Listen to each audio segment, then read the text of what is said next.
Hello বন্ধুরা, আসসালামু আলাইকুম। আজ একটি সস তৈরি করব। প্রথমে কড়াইতে একটু বাটার দিলাম, রসুন লাল কাঁচামরিচ দিয়ে গ্রেট করে রেখেছিলাম, দিয়ে একটু ভেজে নিলাম।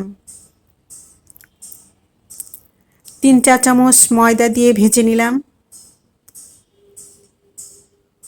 দুধের সর ছিল একটু দিয়ে দিলাম, গুঁড়া দুধ দিলেও হবে।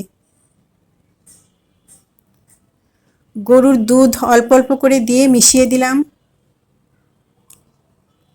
এখানে হাফ লিটার গরুর দুধ ছিল, আস্তে আস্তে পুরোটাই দিয়ে দিয়েছি।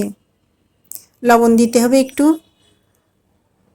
ভালো করে নাড়তে হবে যেন তলায় লেগে না যায়। চিনি দিলাম একটু। মুরগির মাংস সিদ্ধ করে ছাড়িয়ে নিয়েছি, দিয়ে দিলাম। গোলমরিচের গুঁড়া দিলাম একটু, সাদা গোলমরিচ দিলে ভালো হয়। টমেটো সস দিলাম 1 টেবিল চামচ।